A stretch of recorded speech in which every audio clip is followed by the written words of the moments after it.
Welcome to Weather and Climate Chat. My name is Monsoon Mike, and this is recorded on Monday, January 29th, and I'm in the studio with my weekly reoccurring guest, Dr. Michael Davis. Dr. Davis, welcome to the show. Good to be with you. Welcome to the podcast, whatever we want to call it. So here we are, January 29th. This is, I think we recorded one of these this year so far, and now that we're into the semester, we're going to try to make this a semi-weekly basis, we could say. Let's recap a little bit of what we had over the past couple of weeks. Obviously, January started tremendously cold, we could say. It was pretty darn cold. We'll just leave it at that. Yeah, we had some cold air come down, and it was some areas, I believe, Mars was warmer than us. Yes, they were.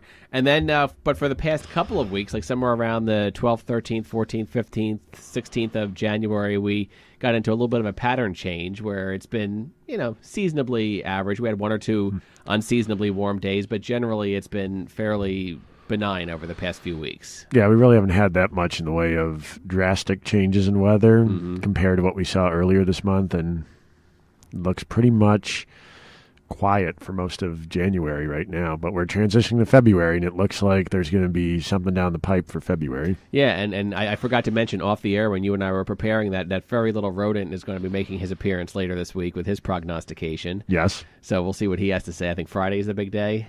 Yes, Friday is Groundhog Day. And ironically, we were looking at the far future, and Friday there could be some wintry weather around. So yeah, so that would probably mean he's not seeing his shadow.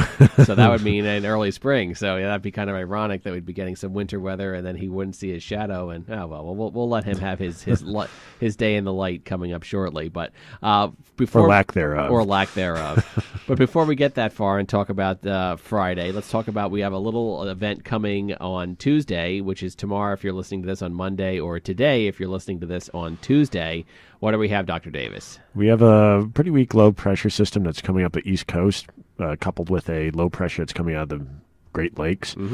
The Great Lakes low looks to be the stronger of the two at this point, and it's probably going to be the more dynamically influential system. And it could be bringing us a shot of some snow.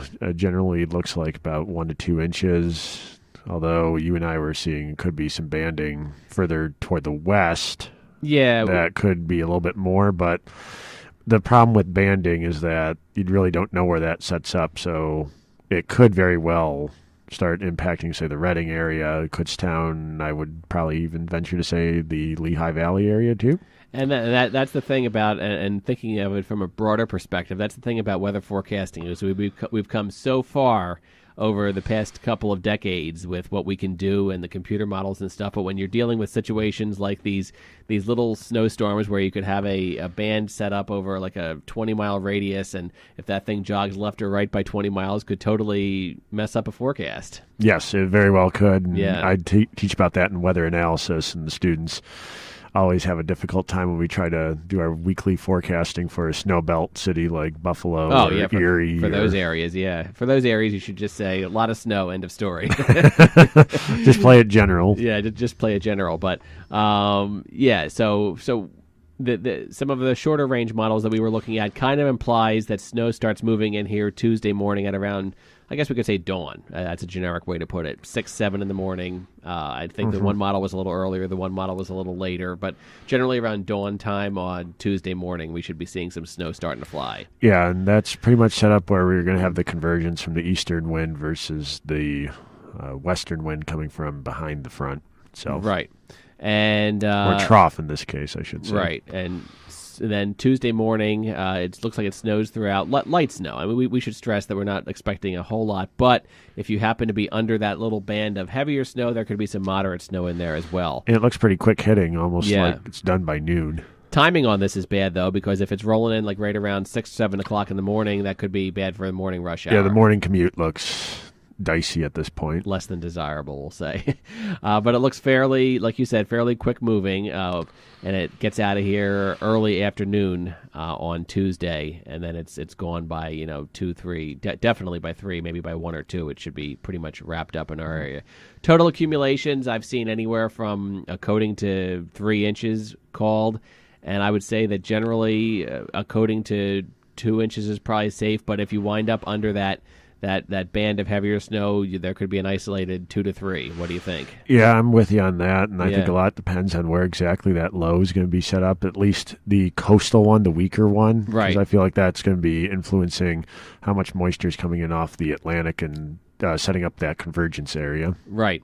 Now, another thing that I heard also that we didn't really talk about off air is since it had been fairly warm the past couple of days, comparably speaking, mild, however you want to use, whatever term you want to use, it might not be one of those storms where it automatically starts sticking to the blacktop right away.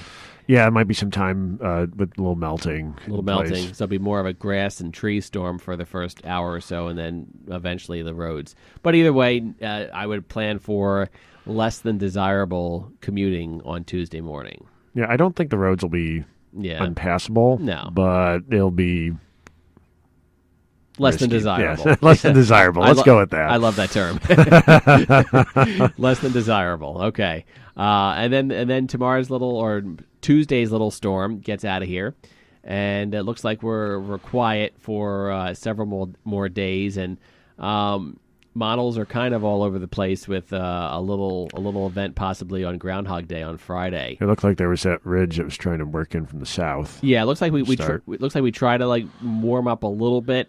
Wednesday, Thursday-ish, maybe some temperatures back in the low 40s or so, and then we got a front that tries to move through later in the week and possibly rain, snow mix, possibly rain changing to snow. And again, this is far out, and we recommended that you check our Facebook pages much closer to the storm for a better take on this. But just I'll use that same line again. Friday morning might be less than desirable, maybe. Yeah, we could stick with that terminology there. Yeah, and I know there was a couple models that was implying that Friday's thing could be much bigger, but I'm not seeing that right now. It looks fairly minor to me. I'm looking at it too, and I don't see anything that really bears watching at this point. Right, but one thing that we are seeing is that after the Friday storm is gone, let's also talk about Super Bowl Sunday. Super Bowl Sunday, we have a low pressure coming out of the Great Lakes area. And then it looks like a formidable storm for a while, but then it looks like the models try to break it up a little bit. Looks like it warms up, too, as it gets closer to the coast and transitions from the snow to the rain. Right. So right now we are not seeing a major storm on Super Bowl Sunday. However, again, could be a less than desirable day, depending on how that goes. Minneapolis looks pretty nice. Yeah, Minneapolis looks fine. But cold. Cold. Yeah, yeah. It looked plenty cold, actually. But yeah, nothing major. And then next week, early next week, see, there's so many different players going on here. And then we got this little low pressure system down here. Let's just say that we're going to get into it looks like after a couple of weeks of benign weather, it looks like we get into a colder, more active pattern. We'll just leave it at that. Yeah. I think the problem is going to be with all this colder air coming down from the north. And you and I were talking before coming on air that the Weather Service was saying that it cold be some of the coldest air we've seen in almost a month. Right. Going back to almost a New Year's Day. Right. And then coupled with these systems coming out of the south, bringing up a lot of moisture, that moisture is going to be running into the cold air. So we're probably going to be seeing some quick-hitting snowstorms. Yeah, I mean, coming out of the southeast U.S. You and I don't like to go too far ahead, but just for fun, it's always good to get an idea of what the models are saying. And they're implying that it looks like a lot of quick-hitting storms, fairly frequent, and staying fairly cold, at least for the first half of February. And most of them look to be either the Clipper-type systems or the coastal low-type systems, none of the panhandle hooks, the low pressures of the Texas-Oklahoma panhandle region. Those are the ones you really have to watch for the whopping snowfalls. Right. I was going to say that would be bad news for somebody who really wants like a major blizzard. It looks like we get a lot of... My late dad used to always use the term nickel and dime you. It looks like we get nickel and dimed with a lot of little storms, but nothing really totally pummeling. Yeah, that's pretty much it. At least for now. That could change. Yeah, that's what the models are suggesting. It very well could change It very well could change. But it looks like we at least stay pretty chilly, at least through, the first half of February at this point. So winter is not over. No, not by any stretch of the imagination. I was just telling the students that we have 2 more months of it. Oh, yeah. Basically, yeah. Well, don't go breaking out the T-shirts yet. Well, technically, 1 more month of regular of meteorological winter because that is right. Because March 1st is the first day of meteorological spring. But as we saw last year, what was it, March 14th, I think we had a good 14-inch snowstorm somewhere around there. Do you remember that? Yeah, that's right. We did. Yeah, people forget about that one, but because it melted fairly quickly thereafter, as most storms do that time of year. But you can get storms right up and through March. So. And just last week was the 2-year anniversary of the big snowstorm that dropped 30.9 inches in Allentown, which set a new 24-hour record. I remember that one. Yeah, I did. What did I get in Schuylkill County? I believe my accumulation was 18 inches, I want to say. So I didn't do as well as you guys. Mine was 26, 27, somewhere around there. You guys did much better because you had that little bit of banding set up there that I didn't get. But I was still happy with 18 inches. That kept me and my kids busy for a while. Yeah, the 27 kept me and the rest of the neighborhood busy. So I definitely wasn't complaining. So yes, it looks like we get into a colder, more active stretch after a couple weeks of a break, and that tends to. I've heard the term in meteorology, and see if you agree that a lot of times when you get like a huge snap of something, like we had a huge snap of cold earlier this month, a lot of times it takes the atmosphere a little time to relax and reload before it gets ready for another snap of some sort. That's right. Typically, if you want a big, heavy snow, you need the cold air to get set up for at least a day or two before you get the big snow coming. Right. You want that cold air to be in place, and then you have that storm system come in. Okay. Well, so there you have it, folks. I mean, let's see how long we recorded so far. I think that's we can draw it a little short today. It's about 11 minutes, and we pretty much covered what we want to do. Just topic-wise, really nothing on the top of my head too much. Is your semester going off to a good start, Dr. Davis? The semester's doing pretty good. Okay. Climatology students are enjoying themselves. Okay. Physical students, they are starting to warm up to my jokes. Takes a little while. Yeah, it takes a little while. Scientist jokes are sometimes on a different level, right? Yeah. Yeah. Okay. The one time I was at a conference, Okay. and the computer systems kept going down when we were giving our talks. Right.